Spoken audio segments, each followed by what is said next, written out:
Hello and welcome to the small video developing your skills on GCSE English Language Paper 2, question 5.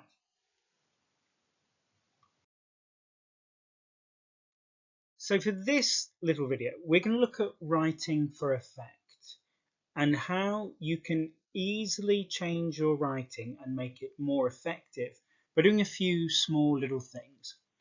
Now on the actual mark scheme, 24 marks out of 40 are for content and organisation. And when you look at it, it has use of linguistic devices, and you've got style, and also you've got this idea of structural features.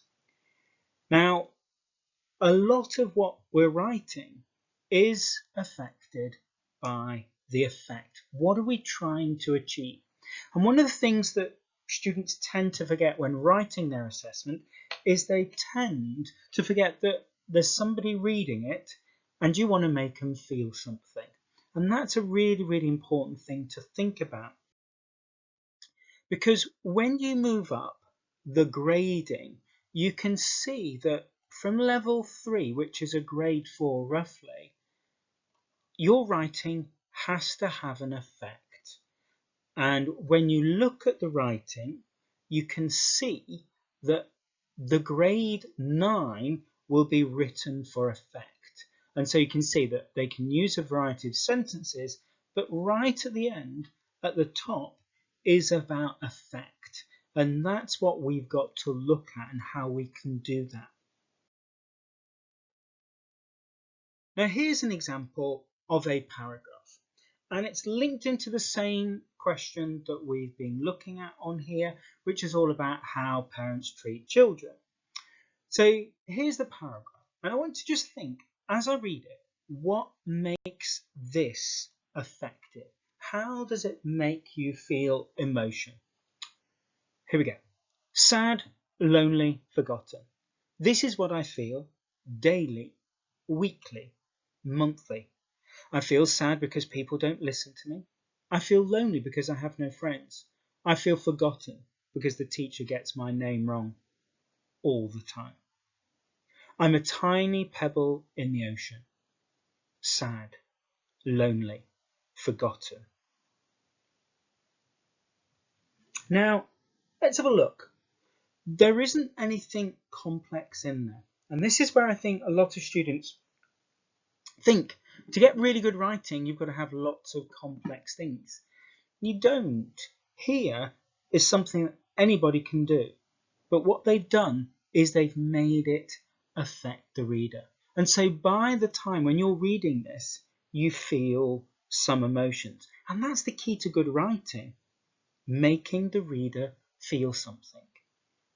And it's not about being angry, but it's about manipulating and controlling how the reader feels. And that's what makes good writing. So if we have a look in this here, sad, straight away, sad is a really, really, sad word. It's negative. But when we meet it with lonely, forgotten, we're really, really getting a sense there of how upset this person is. If it's a teenager, how they feel. And it's not just I feel sad, miserable, and disappointed. If we look at each of those feelings, they're different feelings, but they are closely linked together.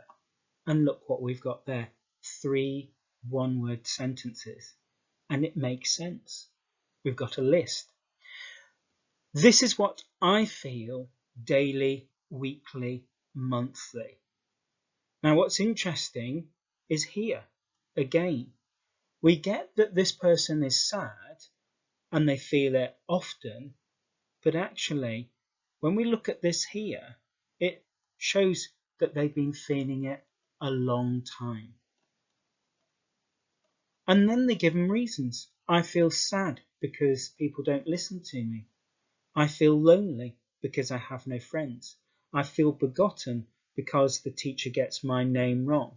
And if we have a look, the third thing the writer does is they give us reasons. So if we look at that connection, I feel sad, I feel lonely, I feel forgotten. And you can see how everything in this piece of writing is all linked together.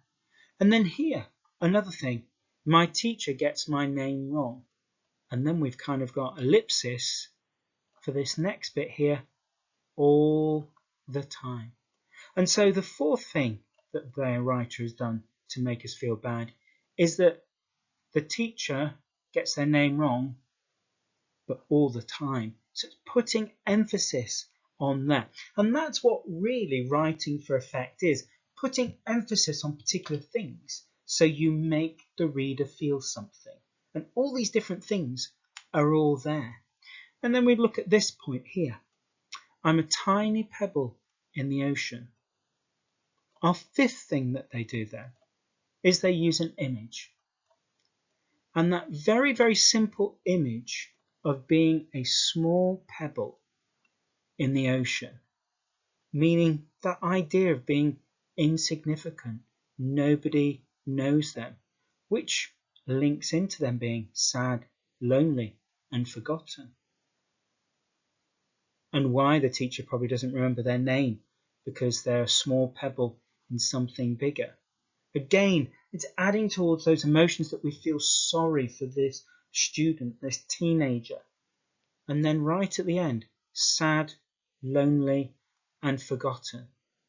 We're back to the circle, full circle there, 6 things that the writer has done to make us feel something. Now, there's nothing in there that's overly complex. And in fact, everybody could do this kind of writing. But look at those 6 things that the writer's done. 1, list words. 2, a list and time. 3, that repetition, I feel this, I feel that. 4, we've got this ellipsis, my name wrong, all the time. And 5, tiny pebble in the ocean. And then 6, that last thing back at the beginning. All this to show you how you can change your writing very, very easily. And again, make it interesting, but make the reader feel something. So look, if we compare it to how your average grade 3 might be writing, I think being a teenager is very lonely and sad. You have so much work to do and very little time to do it. This is what makes being a teenager tough. It is unbearable. This has to stop. You need to help. Now, compare that paragraph with that one there. They're both doing the same thing, or trying to do the same thing, but one is more effective than the other. And that's what you've got to do with your writing. Make it effective and make the reader feel something. Let's have a look at an example. And I want you to think about, how does this make us feel something? At first, parents treat you as the most precious thing in the world. You are their baby. They smothered you with kindness. They bought you more toys than you ever needed. They bought you more sweets than you ever needed. They spent more time with you than was ever needed. Now they smother us with pressure and stress. They spend all their time pressurizing you, more than is ever needed or wanted. So let's look at that paragraph. And again, we've got a number of sentences, but also we've got language used for effect. And this uses a different approach. So it starts positive and moves towards negative. But look at these words, smothered with kindness. Okay, the most precious thing in the world. So we can see smothering, kindness, all these words give us a sense that how children are cherished by their parents. So it's a positive feeling, really, really nice, and we can all identify with that. They bought you more toys than were ever needed. They bought you more sweets than you ever needed. They spent more time with you than is ever needed. So you can see that there is a pattern building up, that repetition than was ever needed. Now they smother you with pressure and stress. So look what I've done there. They've changed the verb. So smothered, the past tense, smother us, smother you with pressure and stress. They spend all their time pressurizing you more than is ever needed or wanted. And so we've got that repetition, and actually you can repeat in your writing for effect, and it's quite effective. You can do this.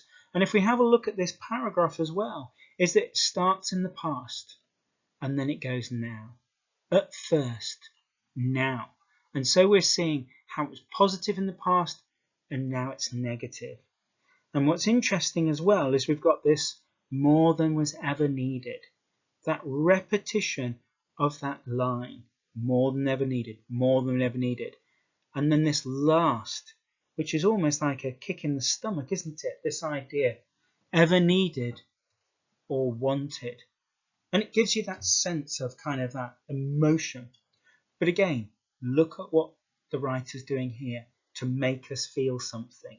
And so this is what you can do. Repeat things and make your writing interesting and have an effect on the reader. And so you can go from really, really positive to really, really negative. But actually, you've got to take some time with your sentences to build up that mood and that emotion.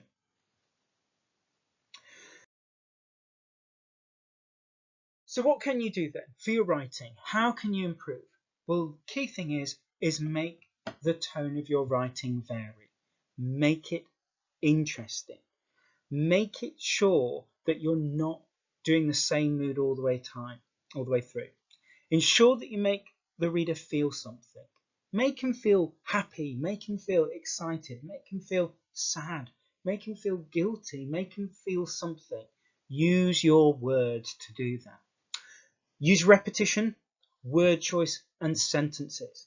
Yes, we can talk about similes, metaphors, and things like that, but actually, simply using repeated phrases, word choices, and sentence length. What we've done with these paragraphs are those three things there. And then you can add techniques like metaphor and simile. But we've done that with these two paragraphs. There's no need for every paragraph to have every single technique. And a little bit of advice is try and make things dramatic. You can be over the top. Present things as a worst case situation. And whatever you do, avoid beige writing. Okay? You're not writing an history essay or a geography essay. Okay? You are writing to be funny. You are writing to be shocking. You are writing to be scary, to make people feel things. And remember, you can use paragraphs for effect. So a one sentence paragraph could be very, very powerful when you're writing. Check out the other YouTube videos and subscribe. Okay, and there'll be more videos coming shortly. Thank you.